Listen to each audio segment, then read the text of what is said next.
This video is brought to you by Robinhood, the free and easy to use investment and trading brokerage. Robinhood allows you to trade and buy stocks, ETFs, bonds, and cryptocurrencies completely free. Also, if you download using the link in the description below, you'll get one free stock valued up to $200 just for signing up. No, you don't have to deposit a dime, and you could become instantly a part owner in companies like Microsoft, Walmart, McDonald's, or Disney just by getting lucky. So download Robinhood today and start taking advantage of this historic 2020 stock market crash. No, that's not my full portfolio. You guys aren't ready for that just yet. What's up, YouTube? Capital G here. Got some Penguin Power Duels for you guys to check out. Yes, you heard me correctly. We are out here trying to power up penguins. And I mean that literally because this guy's name is actually Power Up. So I talked about Olga's Glacial Beast cards about a week ago, or I don't know when you guys will see this, but it was a week ago of the time of me recording this video. And I talked about how this card specifically, the Glacial Beast Polar Penguin,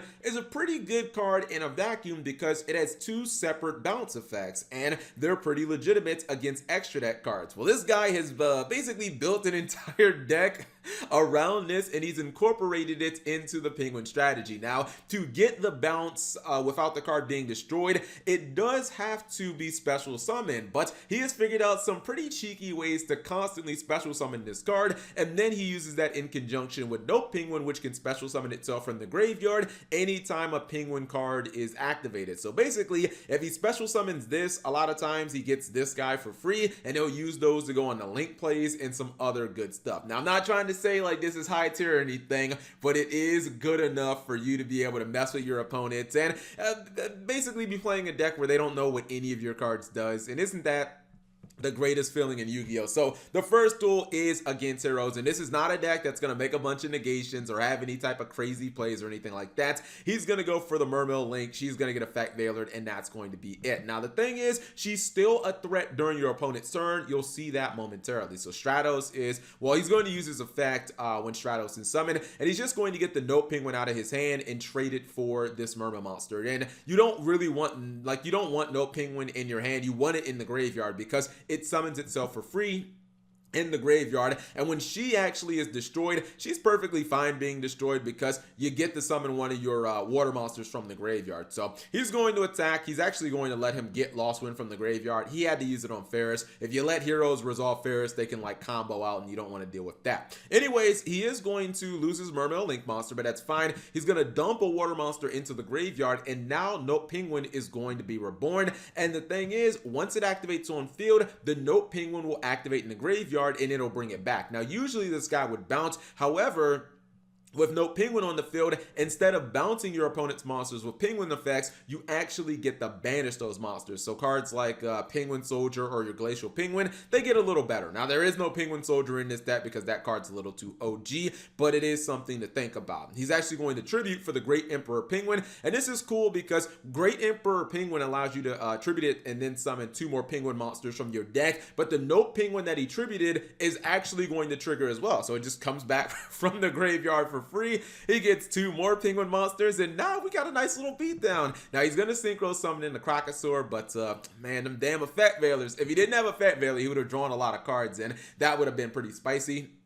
He's gonna go Coral Anemone, and then he's gonna bring the Polar Penguin or the Glacial Penguin back. Unfortunately, Note Penguin is a hard once per turn. That kind of sucks, but it is what it is. I think he might use okay, so I thought what he was going to do was use Lost Wind on the Ferris again, but he instead is going to activate this Mermail effect. And what this allows him to do is blow up a water monster on his field. So when this Glacial Penguin is destroyed, you get a bounce out of it. That's basically the play he's going for. He's trying to destroy his own card, and then his own card would basically like bounce on his opponent's cards. It gives you disruption during your opponent's turn, and then Note Penguin actually triggers from your graveyard for free, and you get to summon that. I think it's still going to be summoned as well. So yeah, the Note Penguin is going to summon itself, and I think his bounce actually is going to miss. Now, he's still not out of this because he does have the Lost Wind, so when his opponent tries to attack, he's going to activate that Lost Wind during the damage step, and he's not bad. As long as your opponent doesn't banish your Note Penguins, you can kind of cycle the same card over and over again. This is actually a really cool play. So he's going to Monster Reborn, the Glacial Penguin with Coral Anemone, and that's going to bring back the Note Penguin. because he's trying to bounce one of his opponent's card. Thus, a penguin monster has been activated. He's actually going to summon this vanilla gruesome goo, and this is going to give him 9 stars on the field. That means it's Trishula time, baby. I bet you guys never thought you'd see somebody summon Trishula in a penguin deck, right? Now, unfortunately, he did get super polyed, so that kind of sucks. And oh my goodness, the top decks are real. Nice top deck, must be nice. He's going to go for the play back to the front, triggering his Glacial Penguin, and that brings back Note Penguin. This will be destroyed, but it doesn't even matter because he's still going to get the bounce. You guys can kind of see what this deck revolves around. It revolves around trying to summon your Glacial Penguin as much as humanly possible to constantly get bounces on your opponent's monsters, and then hopefully you can get Note Penguin in the graveyard, and you can kind of just set that up, and you, instead of those bounces, they actually become banishing effects, and it's like a little cheeky disruption that you get on your opponent. It only works on monsters, so again, it's not like high tier or anything like that. His opponent only has Ferris in hand. Top decks is super poly, and I think that this duel is about 1 attack away from being donezo. You also have Great Emperor Penguin, which can kind of trigger the cards. It can bring out Note Penguins from your deck. It can Monster Reborn them as well. And you can actually do some cool stuff. Like, you can even go for things like Appaloosa. You guys saw Trishula in the first duel. Second duel is going to be a God deck. Which is stronger, Penguins or literal gods? The answer might surprise you. Okay, so once again, the Penguin deck is up first, and again, it doesn't really have any OP plays. The plays are not really all that powerful. Going for like Crocosaur turn 1, it's pretty legitimate.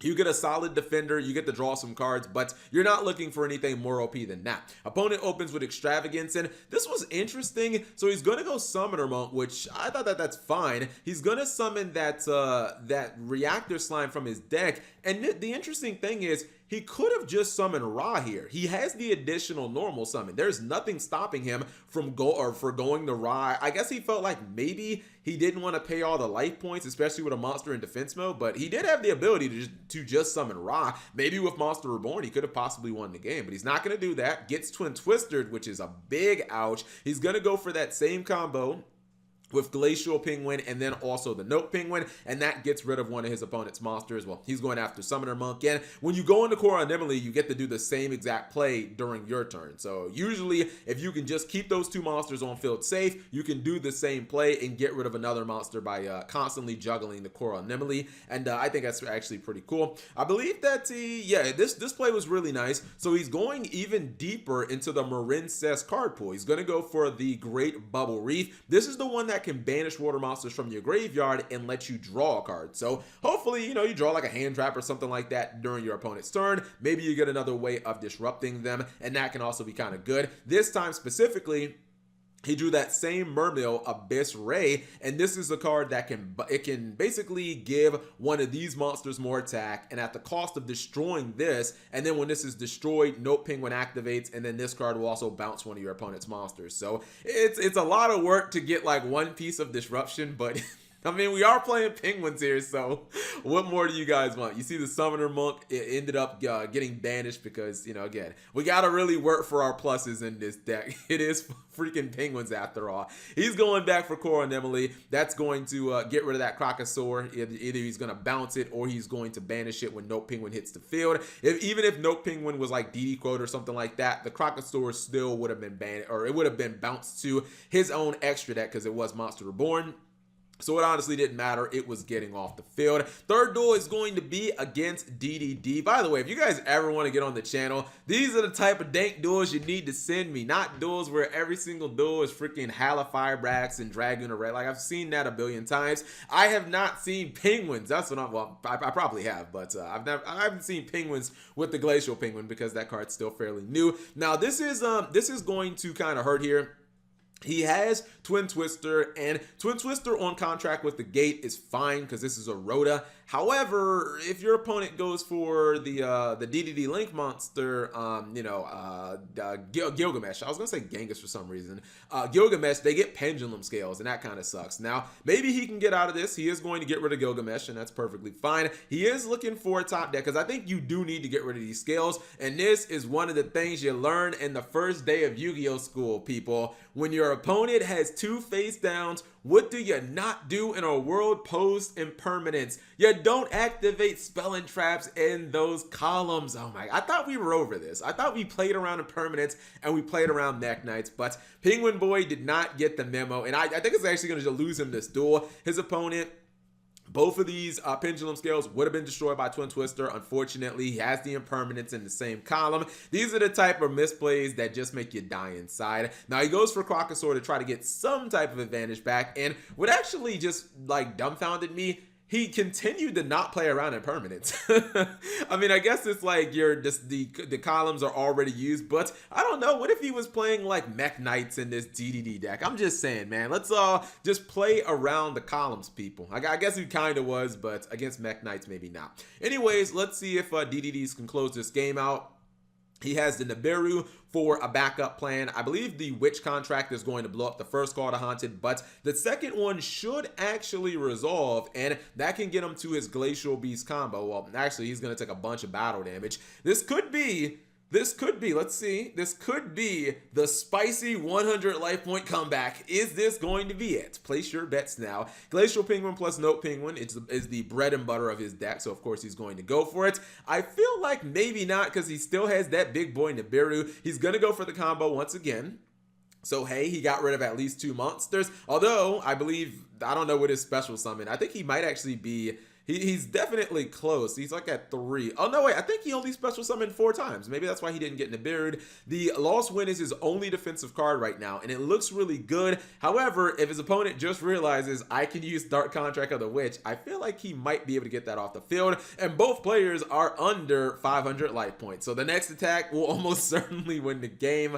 Bye-bye to Lost Wind, and I think bye-bye to victory for the Penguin deck, because I feel an Xyz summon coming on, because of course I've seen this duel already. He's probably going to go for a rank 8, brings out King Caliuga. The face down Lost Wind doesn't matter, especially because Caliuga has that built-in heavy storm effect, and he just was not going to be able to survive that attack. But you know what? Winning 2 out of 3 duels is definitely legitimate for Penguins, especially considering we're playing freaking Penguins here. Anyways, let's go ahead and check out what this deck looks like on paper, if I can figure out how a keyboard works. So you guys see that all this, well, this deck is technically, it's not really TCG legal because you are playing some OCG cards, and the heart and soul of this deck is the 2-card combo with Glacial Beast Polar Penguin, and then you use Note Penguin to just constantly like summon it from the graveyard for free. It also allows you to banish monsters instead of actually putting them back in the hand, which is really useful against main deck monsters. You don't want to bounce your opponent's Stratos so that they can use it next turn.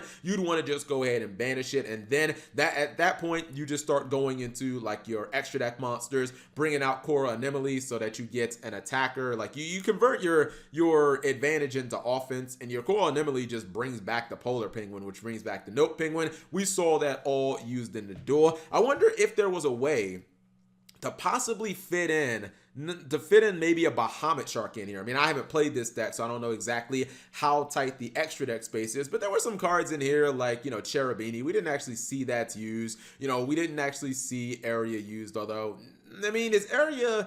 I mean, do you need Area and Mistar Boy? Maybe you could just run, like, maybe you could run one or the other, or maybe you could cut Korra Anemone down to 1. I would imagine that Cherubini is probably to send Note Penguin to the graveyard, you know, just an option there. But yeah, this is the deck on paper. If you guys are interested in trying out the low tier cheese, it of course will be in the description below for you guys to download that. Thank you guys for watching. As always, subscribe if you have not already, and turn on that notification bell for daily videos.